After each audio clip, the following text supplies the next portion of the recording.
Okay, so we're going to continue from Daf Lamed Zayin Amud Aleph near the bottom, Lamed Zayin Amud Aleph, and we actually just came to the end of a partial sugya, but it's a continuation. So we'll talk for a few minutes about the sugya, which we're going to continue. So we've been talking about whether or not you can, a person, I mean, we have the Mishnah, right?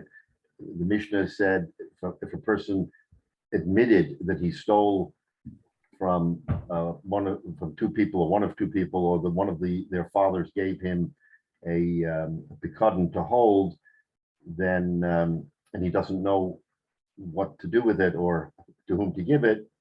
So the Mishnah itself says he gives l'zeh mana v'l'zeh mana because he was modeh, because of his modeh. And then the rest of the Mishnah goes on from there. But that's the core piece that we're going to focus on. Now, after we did the daf, we came to the conclusion that there is a chiluk between whether or not the two individuals become litigants and sue him, saying it was me who you stole from, or it was my father, or whether he himself of his own volition comes forward and says, I need to do good and I need to repay. And there's a whole different approach to the two, because in the latter, it has nothing to do with din. It has to do with the fact that he wants to do the right thing, l'shem shemayim, and make sure that in the heavenly sphere he has not violated anything by quote unquote either stealing or not giving the picadon back to the right person. So the Gemara goes through this and it makes this whole chiluk that there is a major difference, and that's going to be germane to us.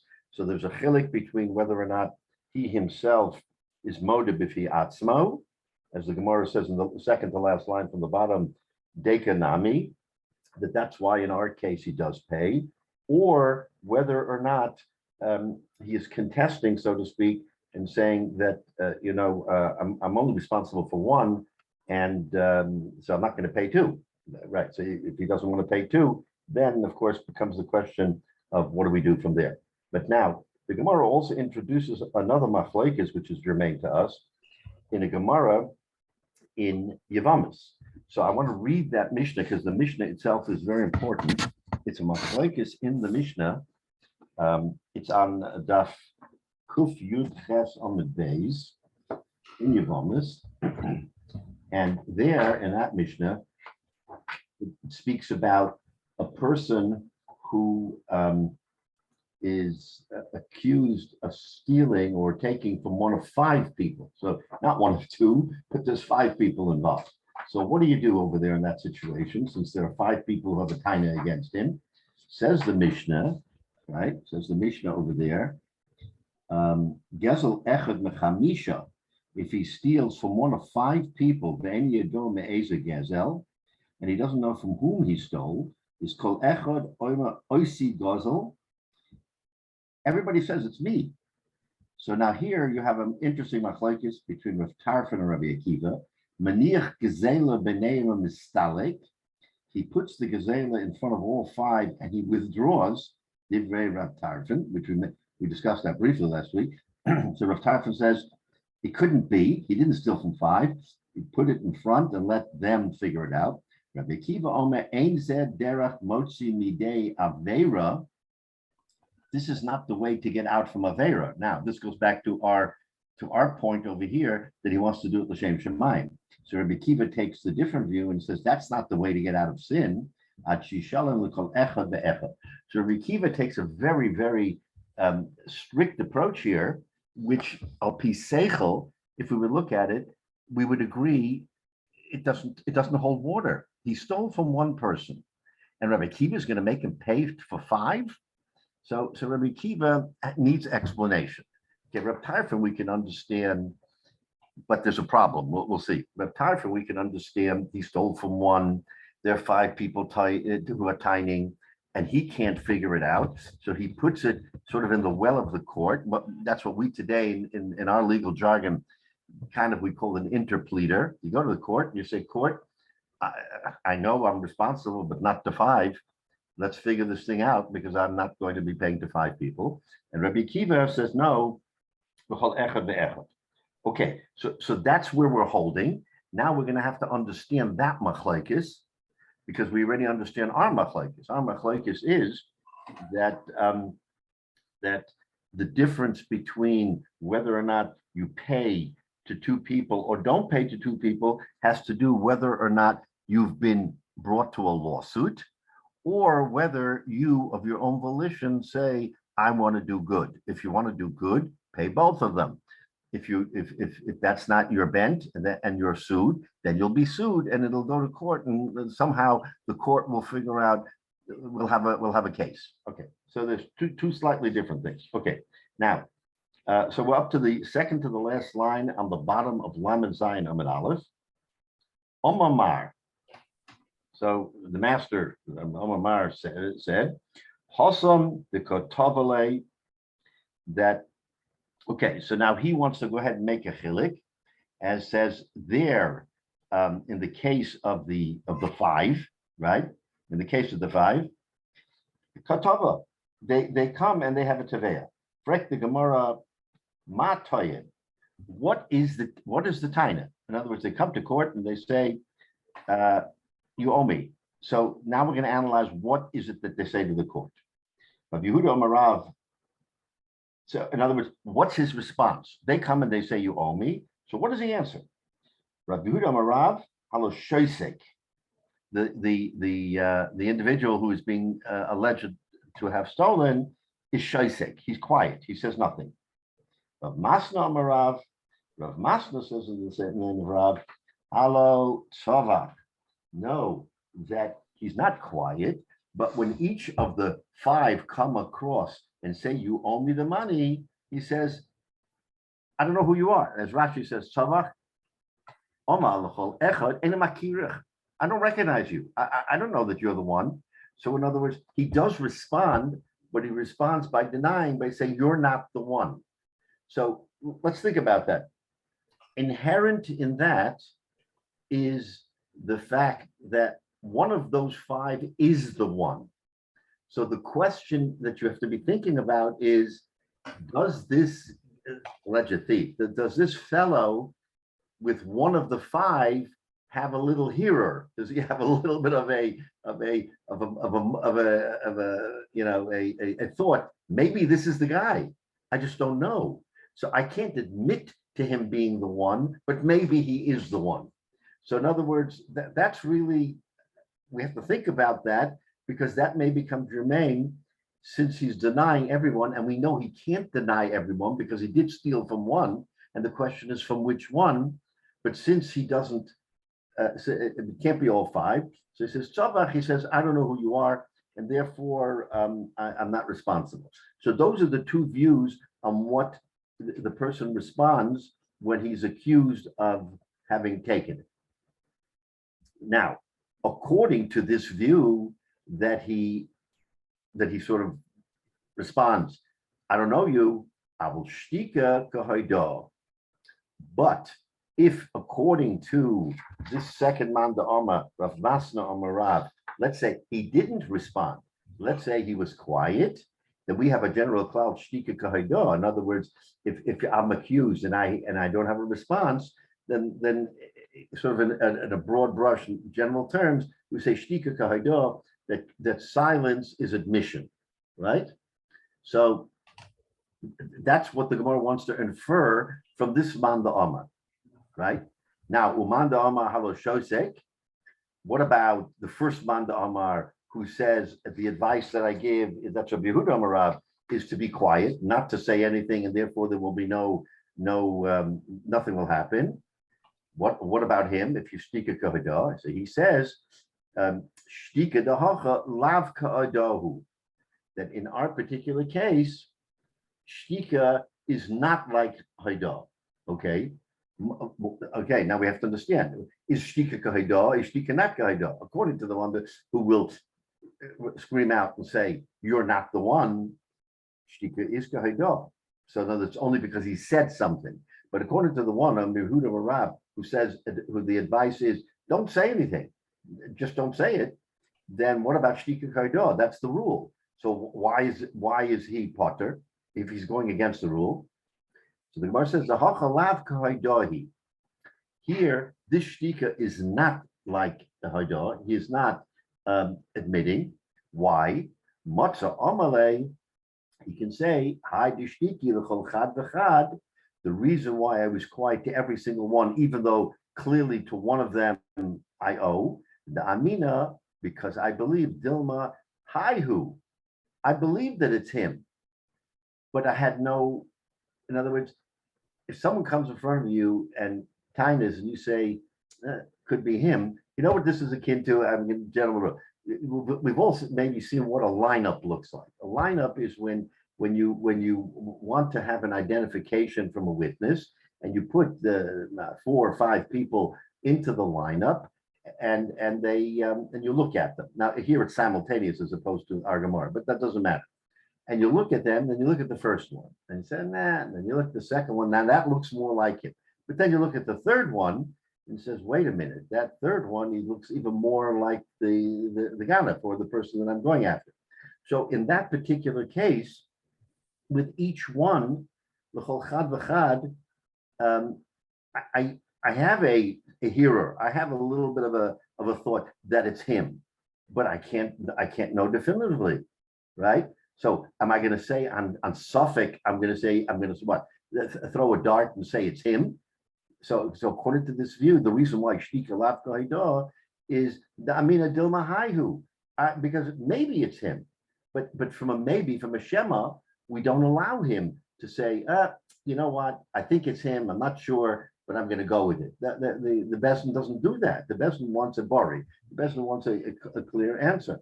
So this is explaining why, according to Rabbi Yehuda Marav, Shtika is Lafka Haidah, because with each one, he thinks maybe yes, maybe no, and that's not sufficient to convict. So you can't say with that's an absolute. According to the other shita, shtika kahida, and since he's shtika to all 5, he has to pay all 5. So there you have the essence of what is the chilik between the two views as to whether or not shtika has the controlling interest where you're not sure. So if you hold that it's shtika kahida, then no, it has to be absolute. But if you hold sevach, that he's screaming out, but if he doesn't scream out that he is admitting, then we go with that. We say that he admitted, even though he's admitting to all 5, and he doesn't necessarily owe all 5, but that shita says that's sufficient to make it chiyuv to him. So it's interesting comparison to contemporary law, where we have this idea that you have the right to remain silent. Anything you can say can and will be held against you in a court of law. Though the additional twist, so there we say that silence is not guilt. But the interesting twist here is, here we know the guy is guilty. The guy's admitted to being the thief, and the only issue is who did he steal from.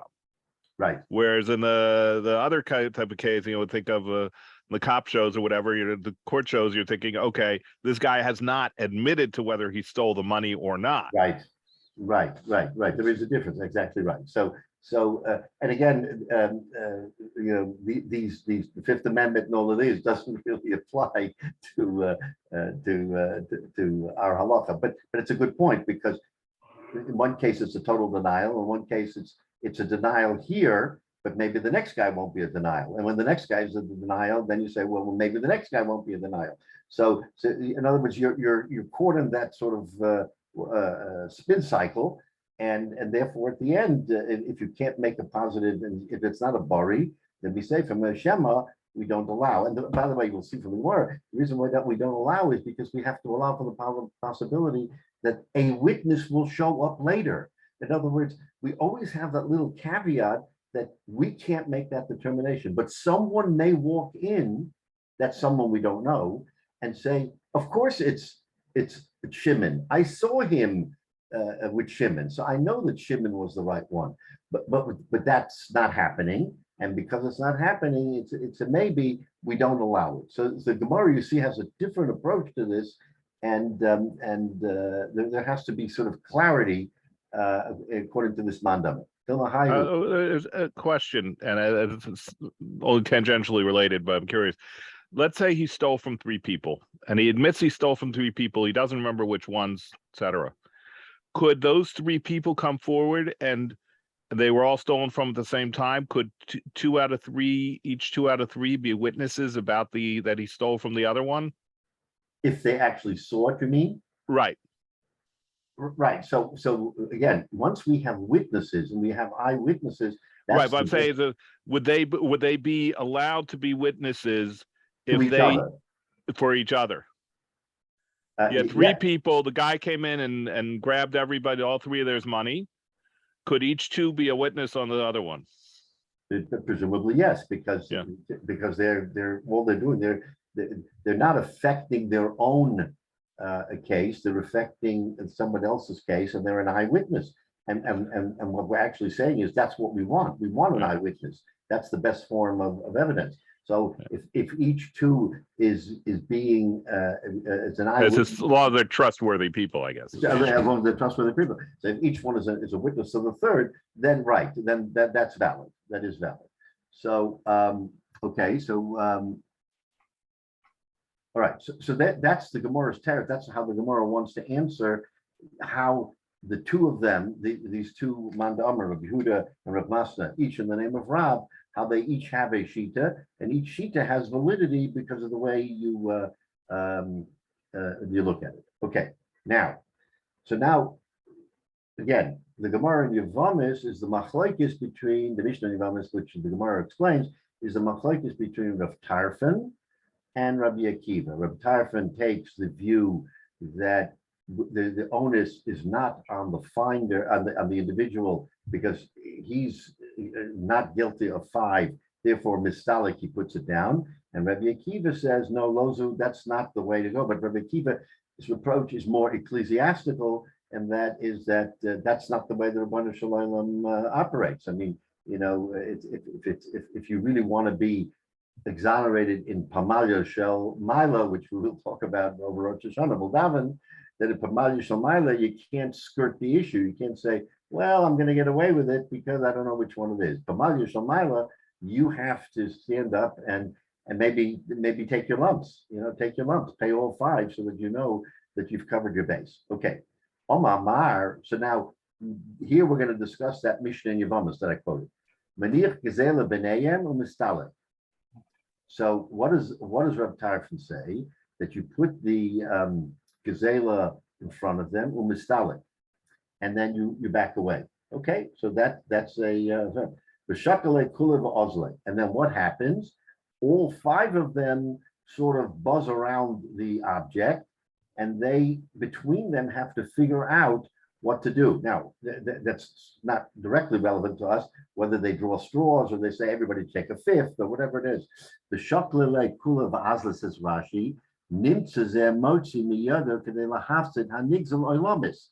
Under this circumstance, the real victim will be permanently damaged, because let's say they agree to take a 5th each, that he loses out. He may get nothing, or he may get a fraction of it if they. So how does that work? Okay, someone is going to be hurt here. So that's the Gemara's kasha. Okay, so in other words, okay, so that's whose view? That's Rav Tarfon, right? But now we're going to ask the kasha, and this kasha is going to become familiar to us because we learned this a couple of maybe months ago, perhaps by now. Rav Abba says the name of Rav, called Suffolk Hinuach Lechatchila, Lo Yitel. Do you remember we have the circumstance where there was an object that was tucked away somewhere in a rishus that isn't, it's not a rishus hayachid, but it's a rishus harabim that isn't widely traveled. So you walk by that rishus harabim, and lo and behold, tucked behind either a garbage can or something else, you see an Aveda, right? So l'chatchila lo yitel. You're not supposed to take it. Why? Because we have a havamina that the person stuck it there, and he figured no one would see it. He would hide it for the time being because he had no place to put it. And then when he comes back, we'll take it, right? That was the Gemara's outcome there. It was in Daf Chafei. The imnoto, but if he takes it lo yachzir, he shouldn't return it. Why? Because if he returns it, because in other words, the person who actually put it there is going to come by at some point. He's not going to find it. So what do you do? So he says lo yachzir, but rather you should investigate and try to figure out who the rightful owner is. But remember, in that particular case, the Gemara says there wasn't a simon, so that you couldn't outright say, oh, there was a red ribbon tied around it. But nevertheless, the Gemara says you shouldn't put it back because the real owner may, in fact, have come back, not found it, and then now he's going to be miyayish, or it'll never get found. So we have to use other means. Either we have to announce it, or we have to. But at the end of the day, it may be he has to hold it till the Navi comes because of what he did. So that Gemara, the Chayra, flies in the face of our Gemara here. Here we're coming to say that according to Rav Tarfon, that he should be b'shakle kulahai ba'ozle, he should be mistalik and put it in front of all of them and let them figure it out. But wait a minute, we see that doesn't work, figuring it out, because figuring it out means someone's going to get hurt. And the Gemara, which we just quoted, says that's not the way to go. Rav Abba bar Zavda says that's not the way to go. So this is a kasha on Rav Tarfon. How does Rav Tarfon allow that this should be just put down and it's free for all? Whoever gets it gets it. However they divide it. In other words, you've done yours and you're mistalik. The other Gemara says that's not what you do. So how do you answer that kasha on Rav Tarfon? This Gemara's kasha on that Mishnah in Yavamis is how Rav Tarfon answers the question.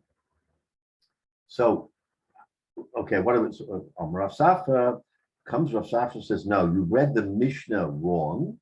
That's not what the Mishnah says. The Mishnah says v'yaniach. V'yaniach doesn't mean mistale.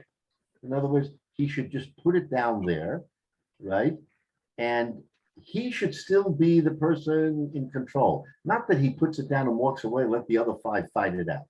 He really is in control, and they have to figure out how to divide the ownership. And if they can't figure it out, then it remains with him. And it's like our Gemara in Chafei that he's Maniach Hachiyav Eliyahu. In other words, the Gemara here wants to say, no, that Gemara in Chafei is really correct. Is that if you can't figure it out, you can't relinquish it. It has to be in your control. But the Yoniach means that you put it down and let them try to figure out, or you can help them try to figure out who is the rightful owner, but you're not just giving it up. So it may be a little bit different than what we call an interpleader, although I don't want to make a comparison, is that you're still in control, but you're hoping that through the dialogue of the five people, there will be a proper response and the right person will get it. But if he doesn't get it, you still have to be the person responsible. So that's how the Gemara answers it. To say it's not a kasha on Rav Tarfon from that Gemara, because he agrees with that Gemara in Chafei, which is what? That you're not supposed to return it. So you hold on to it and you foster an atmosphere where maybe the five of them can sort of figure out by process of elimination or any other way who is the rightful owner. Okay, so the Gemara is satisfied in saying that it's not a stira from our Gemara to that Mishnah in Yavamis. Okay, let's take a look.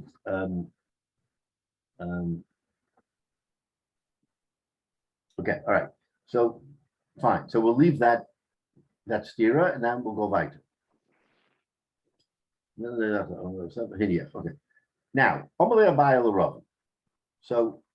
so far so good is that we've not really found the stira yet in Rav Tarfon. I mean, Rav Kiva's even. Rav Kiva says, just pay up. Give all of them.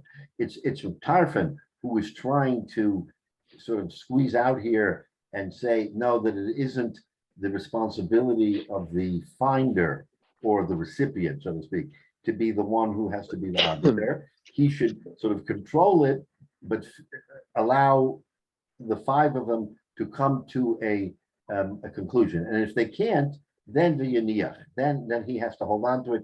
He's not allowed to just say, I'm giving up. And that's consistent with our Gemara. Okay, now, Amalei Abaye Rava. Now, so we are focused here on Rav Tarfon. Abaye says to Rava, Niyom Rabbi Akiva. Did Rabbi Akiva really say, Lozu haderach motzia midei avera at yishlim gzela l'chol echad ve'echad? Did he really mean that? Because we quoted from the Mishnah. In other words, that Rabbi Akiva says that you're not exonerated from this whole thing until you pay gzela l'chol echad ve'echad, until everyone gets paid, even though that's not, I mean, you're going to be out extra money. But again, the Shem Shemayim, remember the Shem Shemayim, that's the way to go, is that you exonerate yourself by saying, I did the right thing, even though I'm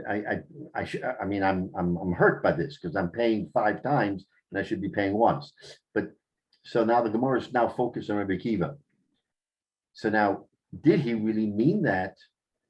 Alma misfeka mafkina mamona, which shows that from Suffolk, you take his money, right? And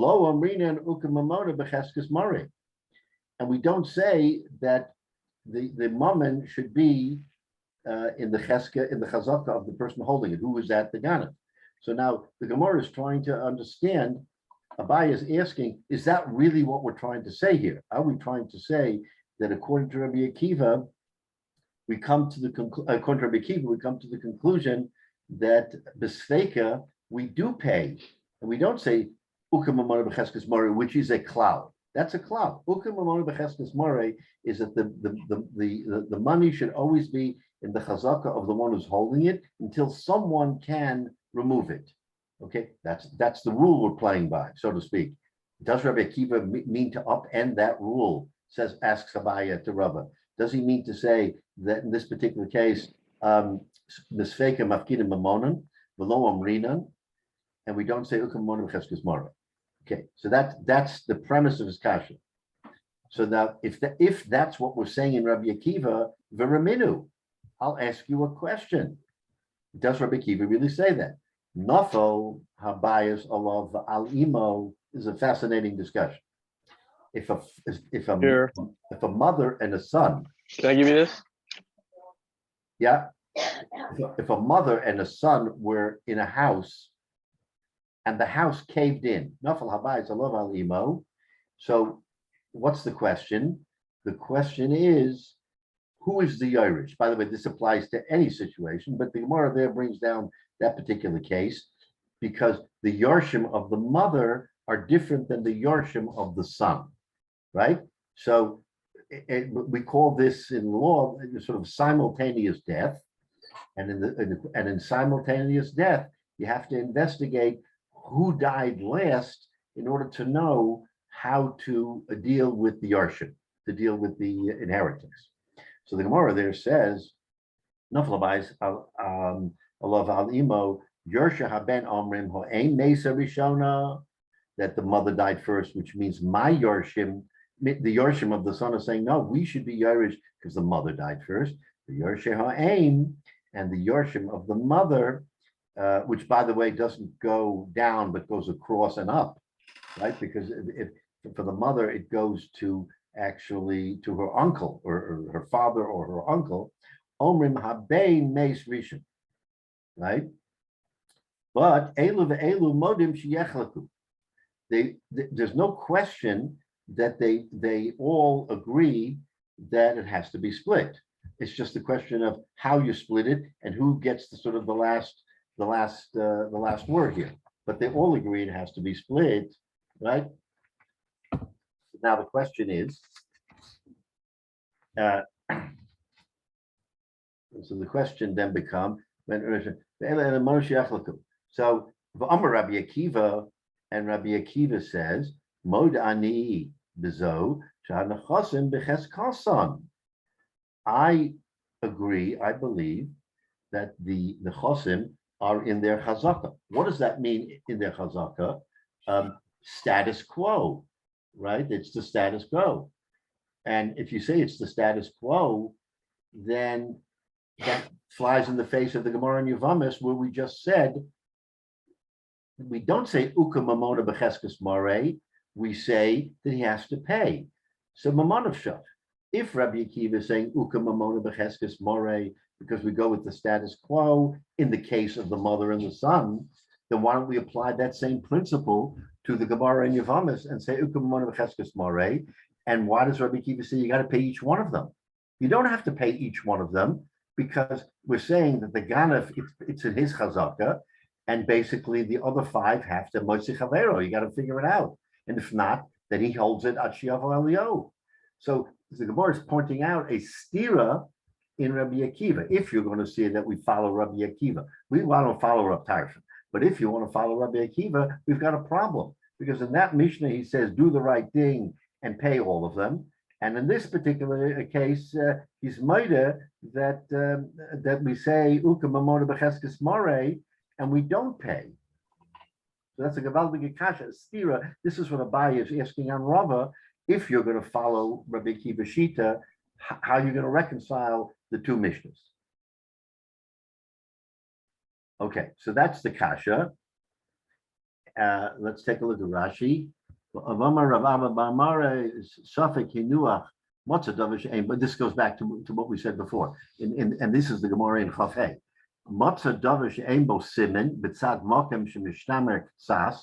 You find an item that doesn't have a siman in a road where it's not totally watched, meaning it's a Rishus Rabbin, but it's not a Rishus Rabbin where you have many people. In other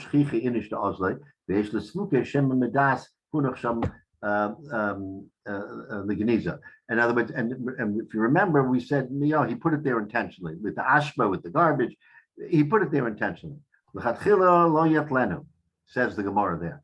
Hamotzi, the one who finds it, because you have a bottle of lo yim tzeuri. Why? Because when the real owner comes, he won't find it. The siman ein bo, and there's no real siman shiachris that he can call out. He should leave it. And the real owners will come and get it. So don't mess with it. Leave it there, and the real owners will come and get it. But kolshkein levade hinuach. And certainly, if we knew intentionally he put it there, remember that one of the examples was that he found it in a garbage can which was covered. So if a person goes so far as to put it into a garbage can, covers the can, you shouldn't uncover the can and take it out and say, okay, I found an Aveda, because there you have no business touching it at all. The imnatal, but if he took it, lo yatzir. Why? The siman eno, there's no siman because there was no siman. No snumbo lo yachzirenu, you shouldn't return it. Shema ena shalo, maybe it's not his. V'sof habalim lovo v'yova edim. As I said before, the ultimate is that there may be edim here who will come at the end of the day, and if you've given it away, then that's wrong, because the edim will identify who the right person is. V'yova edim she'enichu sham.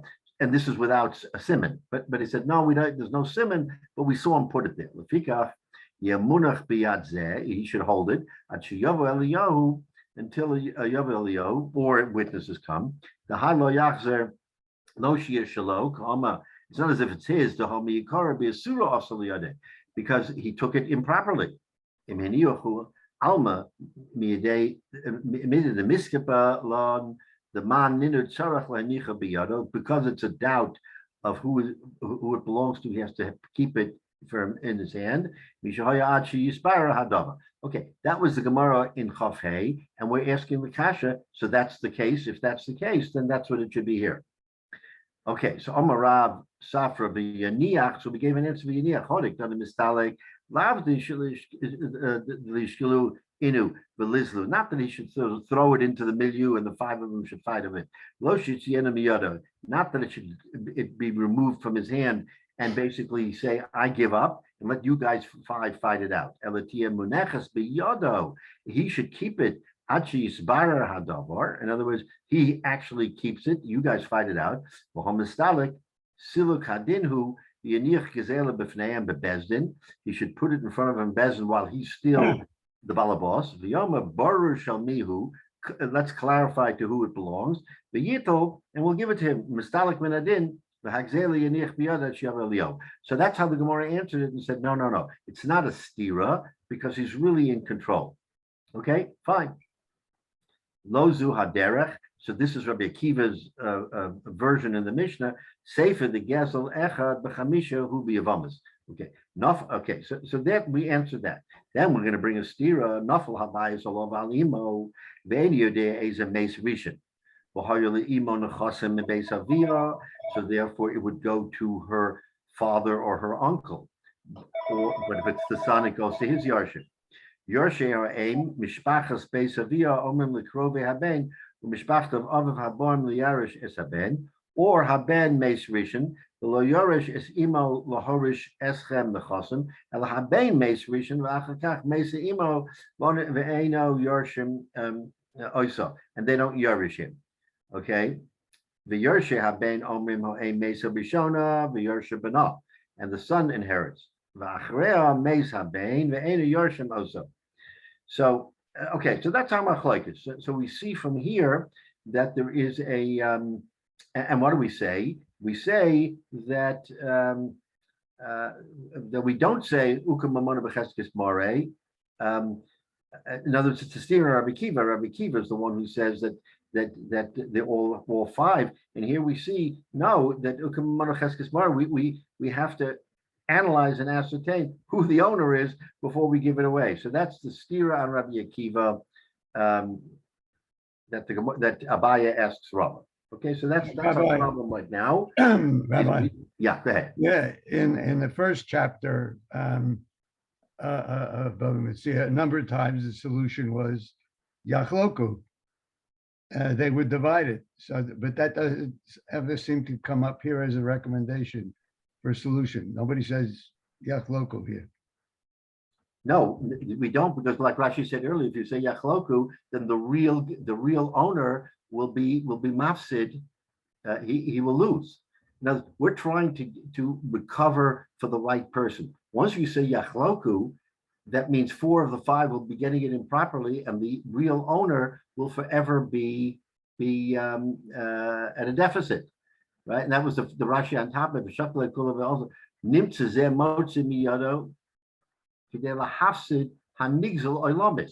so the real owner will be forever at a disadvantage because he'll take 1/5. So was the real owner at a disadvantage in some of the earlier cases? Was somebody say it again?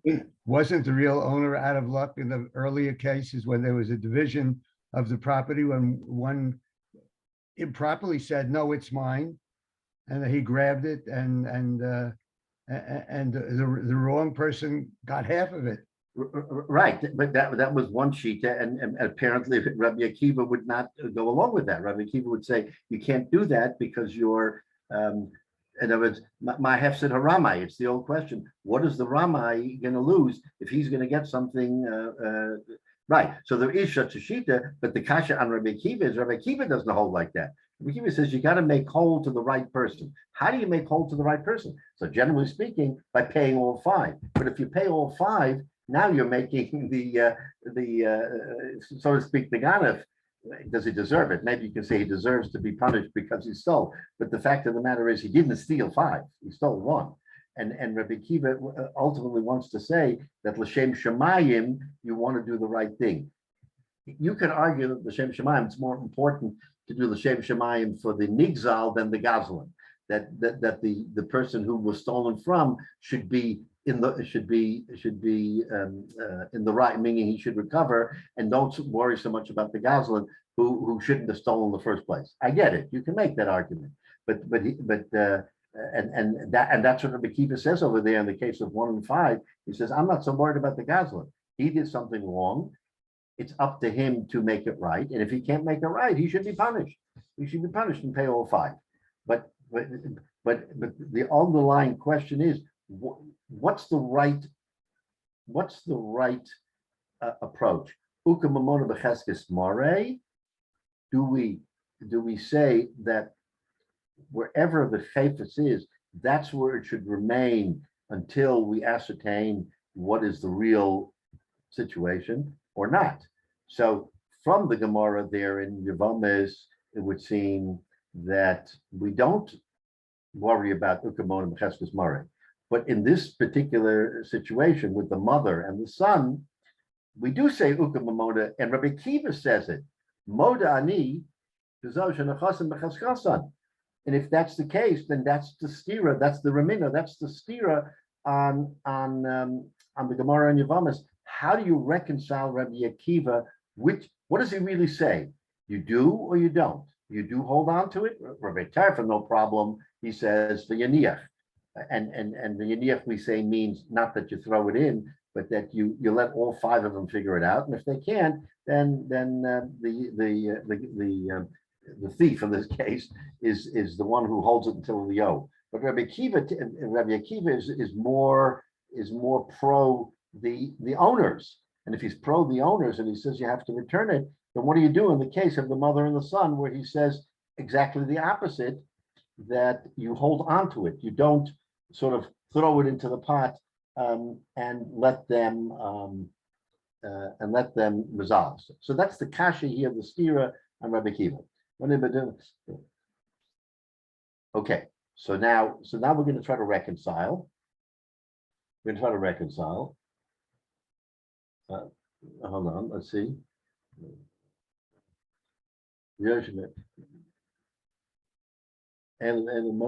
Okay, so Nafal Habai Zalov Alimo Yorsha Haben Omrim and Mesavisha Omrim Haben Mesvishin Elu Modim Shiachlaku. So they both agree that you split between the two of them. So what does that mean?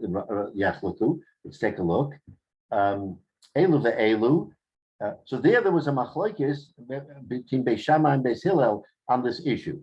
So says Rashi, Elu ve'elu Beis Shammai Beis Hillel shenechlaku b'nefilas acheros beperek mishemeis shebeis Shammai omim yachlaku Beis Hillel omim nechosim b'cheskosim kam modim shiachlaku. So there's generally a machlokes between Beis Shammai and Beis Hillel. Beis Shammai says that when you're unclear as to who the ownership is, that you split between the two, and Beis Hillel says nechasim b'cheskosim, that no, the nechasim always remain in the chazaka of the last person. Kan modim shiachlaku. So here in this particular case with the mother and the son, they're going to agree that yachlaku, that you do split it. In other words, that there is a yerusha for each side. There is a yerusha for each side. That's how the Gemara answers the question there. Okay, now, so if we say that, so Amalei Hasam Shema v'Shema. So now we're going to try to give a teretz and actually understand the difference between why Rabbi Akiva holds in one case you give it and one case you don't. Hasam, in the case of Gezel, Mechamisha, Shema, B'Shema, there is a Shema and a Shema. What does that mean? That each person who comes in front of the Ganev is a Shema, right? He's unclear. It could be him, it could not be him. So therefore, in the case of Shema V'Shema, we say that that normally you wouldn't pay. Hasam Shema V'Shema, Gosel Echad Mechamisha, Bori V'Shema. So, okay, in the case of the mother and the son, we say it's Shema V'Shema. Why? Because you don't know who died first. So therefore, you can compromise and you can say, okay, we can split it down the middle because we don't know. There has no way of knowing who died first. So who gets it?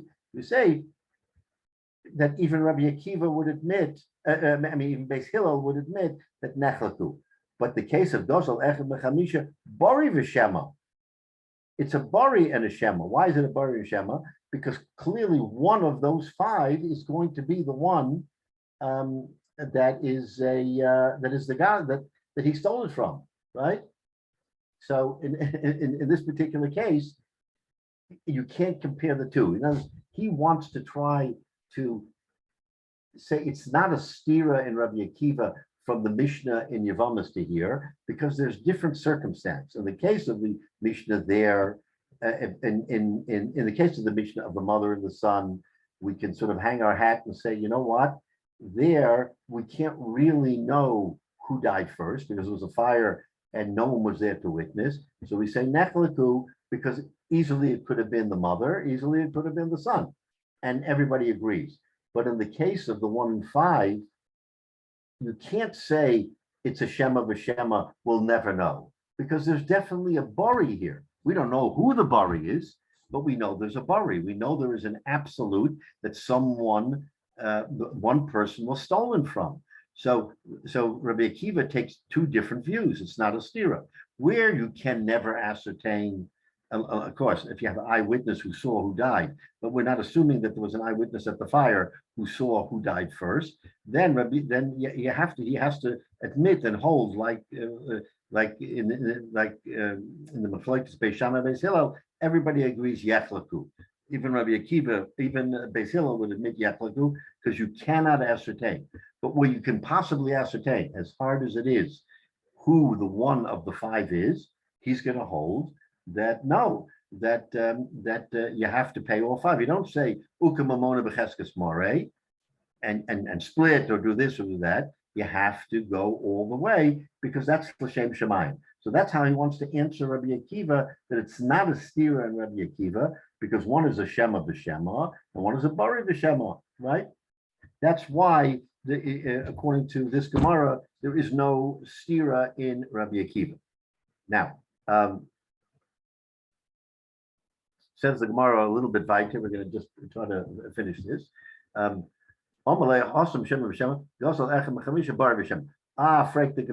says the Gemara in our Mishnah. Remember, in our Mishnah, what does it say? I stole from one of you a money, the Shema v'Shema, who this is a Shema v'Shema, the Katani nos l'zeh money v'l'zeh money. You just wanted to reconcile Rabbi Akiva by saying that when it's a Shema v'Shema, Rabbi Akiva will agree that what? That we don't say that ukamamono cheskes mare, and we don't make him pay to both because it's clearly a Shema v'Shema. That was the teretz. That's how we distinguish between our Gemara and the Gemara in Yevamos. But here, the Mishnah Beferish says that if he admits the Shnaim Gazalti, he has to pay both. And Rabbi Akiva says you have to pay both. Wait a minute, it's a Shema v'Shema. Why should he pay both? It's not clear who is the one, is the right one. So, in other words, you just wanted to give a teretz. I'm slugging up the teretz and I'm saying you that chilik that you just made isn't a valid chilik, because in our Mishnah we see Shema v'Shema, and he still says one you have to pay the whole thing, not that you split like in the mother and the son. So it's still a kasha on Rabbi Akiva. And for the Gemara, umimai de Rabbi Akiva, and we had this before in the previous Gemara and the other daf when we asked the same question on Reb Tarfon. How do you know Reb Tarfon is that it's Reb Tarfon? Correct the Gemara. Umimai de Rabbi Akiva. How do you know that it's Rabbi Akiva is the one who is citing this Mishnah? Because remember, we had a brisa to the Mishnah in Yevamos. Tiktani Allahi Moder Reb Tarfon, that Reb Tarfon admits ba'omer l'shnaim gazalti le'echad mekem moneh v'eni yadei eizeh mekem that he's guilty. So we had a brisa that showed that Reb Tarfon himself agreed that you have to pay to both. Remember, this is a little bit convoluted because we had the Mishnah in Yevamos, which is a machlokes between Reb Tarfon and Rabbi Akiva. And Reb Tarfon says 1 in 5 you don't have to pay. But then we had a brisa where Reb Tarfon admitted to Rabbi Akiva that in the case of Shnaim Gazalti, that you do have to pay to both. So that was a stira in Reb Tarfon.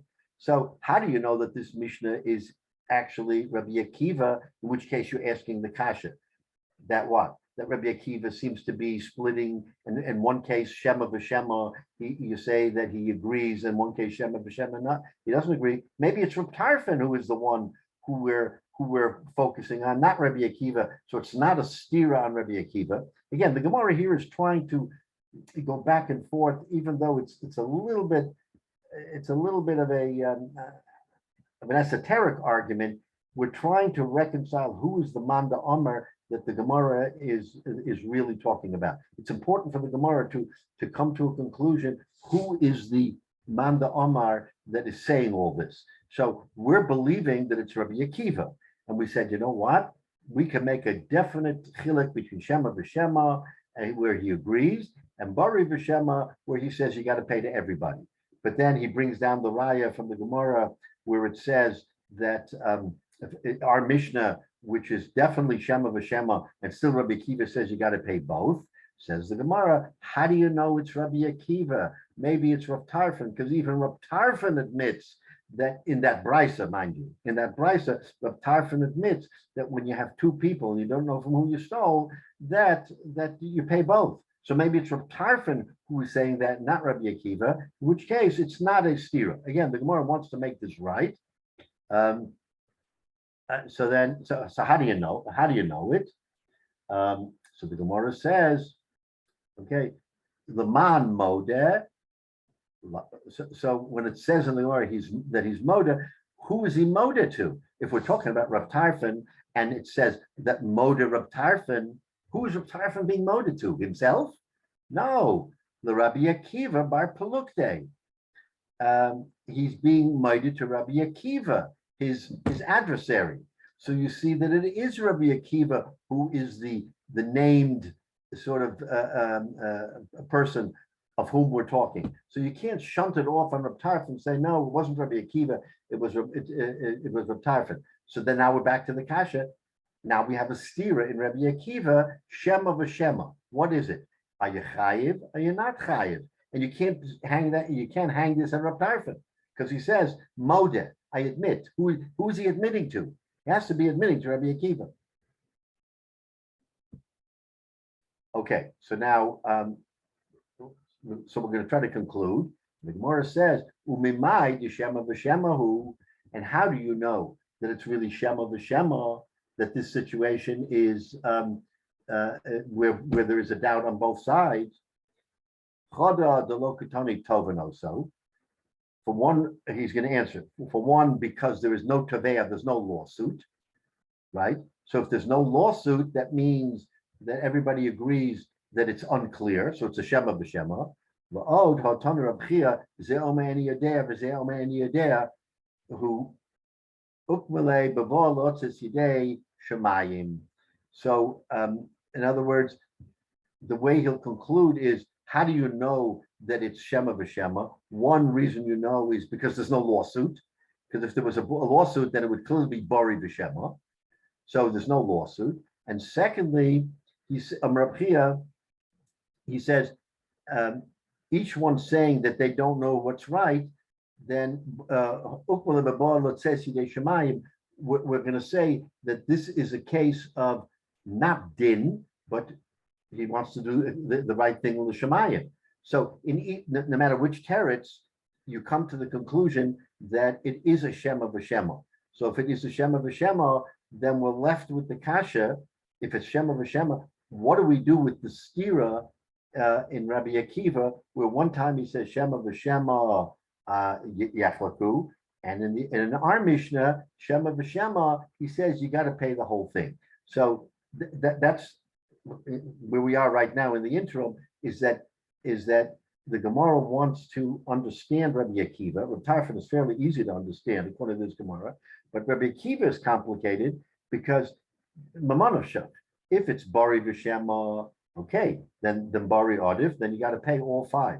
But if he agrees that it's Shema v'Shema, then how in one case of Shema v'Shema do we say Yachloku? And another case of Shema v'Shema, we say he's got, our Mishnah, he's got to pay the whole thing.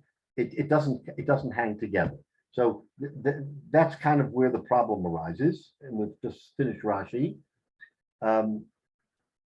Omar Rabbi Akiva, Moide Ani Bazeh,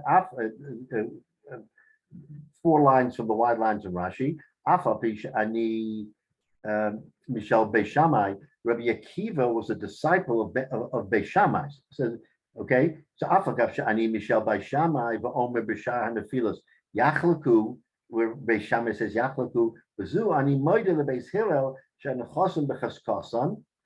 Here I will admit to Beis Hillel that the nechasim are in the chazaka of the person holding it. Upligi amoroi becheskas mi, and the amoroim are now disputing who is the right person to hold on to him. V'hasam afarish tama shema v'shema shneim mikoyach shema boim hilkich nechasim becheskasa. Okay, in other words, because both of them are in doubt, so we say leave it in the chazaka of the person it is, because we're not going to change chazakas when neither of them are clear. Hachi bari v'shema kol echad. In the case of the 5, kol echad ve'echad oma oisi gazel haina tanas vadai. That's a bari. Zeh oma eni yodeya bari odif. So if 5 people say, I'm the one, and you're saying, I'm not sure which one, then even though of those 5, 4 are incorrect, but there is a bari among them, that the Gemara says is bari v'shema. So there is one bari of the 5, and you're a shema. You're always a shema because you don't know who it is, but there is one bari there, right? Okay, so Allah dehu de gezel echad mechamisha, achada the lokatani misnissen toven also the lokatani osi gazel. Okay, so we'll stop on this Rashi.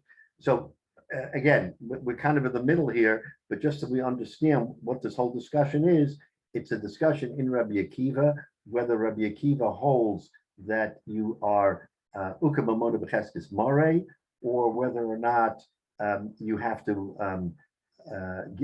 everybody gets a chelik.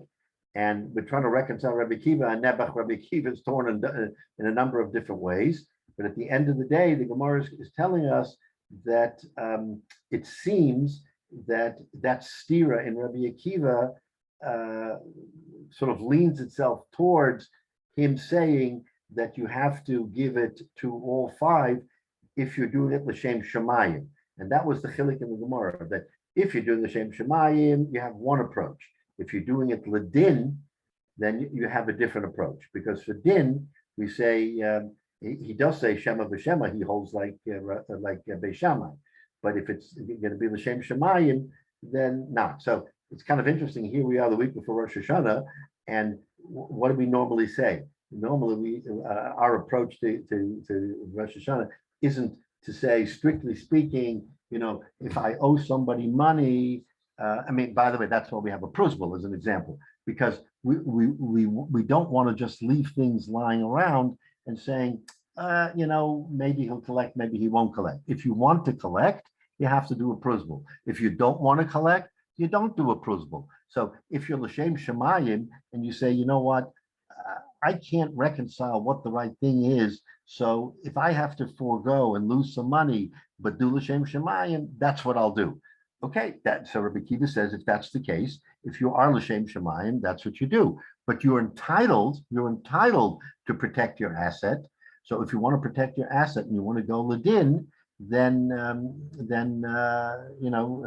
you have maybe what to stand on and say that ledin, particularly in this Gemara, because it's shema v'shema. But that still remains to be an issue, because in Rabbi Akiva, he still has sort of nudging against him this issue of, unless you want to do something l'shem shemayim, you should really be paying up, because you don't know if you're going to ultimately hurt the right person, because the person who really owns it is going to be the real loser here, and it'll be kind of on your shoulders because you didn't push hard enough to say that you owe everybody. So Rabbi Akiva is a little bit torn. Rabbi Tarfon's not torn. Rabbi Tarfon has no qualm about saying that there's one guy he collects, and if he and the thief himself, even though he's a ganef, should not be held accountable for more than one Geneva. It's Rabbi Akiva who says in that Mishnah in Yavamis, how could you, yeah, he did something wrong. How could you allow him to get away with it and put the onus of a loss on somebody else, not him? So maybe that defines who Rabbi Akiva is more than Rabbi Tarfon, is that he believes that if someone did something wrong, as in that case of Gasol Echad Mechamisha, that he should be ultimately held responsible. But again, the Shakla V'Tara of the Gemara doesn't really come out that way and says that, maybe, just maybe, he does not have to pay all of it. It's a little bit of a confusing Gemara, but nevertheless, the Gemara tries to help reconcile this machlokes. All right. So